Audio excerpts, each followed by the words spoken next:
soils one, Corey talked about soils. We certainly know that there's a significant amount of carbon in our soils. And I guess the broader story is for agriculture is traditionally we've found soil carbon easier to lose than we have to put in.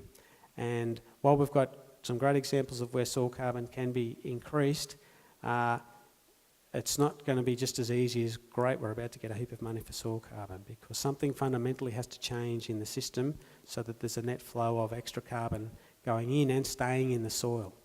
And that's pretty tricky. We know we've got some long-term phosphorus trials at Hamilton, and after 30 years of different phosphorus treatments, there's no difference in the carbon levels of those soils. So the higher phosphorus ones has a lot more biomass turnover, but it doesn't mean more carbon is actually accumulating in the soil. It's just turning over quicker. So there's a fair bit that goes with trying to increase soil stores of carbon. But we know that there's great benefits because of water holding capacity, nutrients, all of those things. And it's amazing when we look at even as an adaptation to more variable climate, a square metre of soil might get 500 litres of water in terms of rainfall delivered to it each year. Now just think about that. That's a lot of water. So how well is that soil set up to either absorb that rainfall and hold it there for the plants to use over the spring, or for it all to run off, or to just flow straight through as deep drainage? There's a heck of a lot in terms of how we better understand the top 50 centimetres of our soil, and more organic matter is a key to improving that.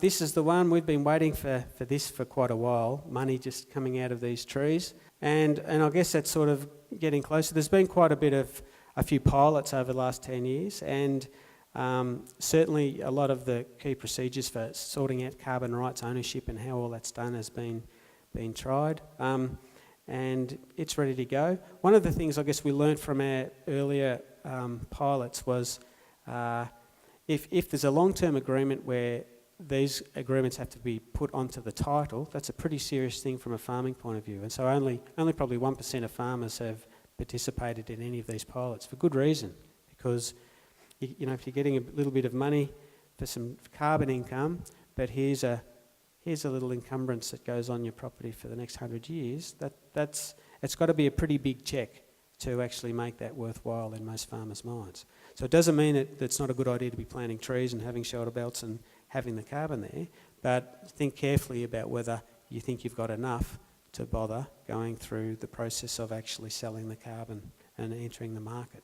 I guess the thing to take home is that you're all carbon farmers already. When you think about those action areas, about getting better at energy, improving soils, trees on farms, livestock performance and nitrogen, that's what this is all about.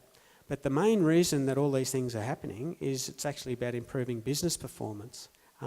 If there is opportunities that come up through the carbon farming initiative, they'll be additional. But most of these things are just profitable from a straight point of view.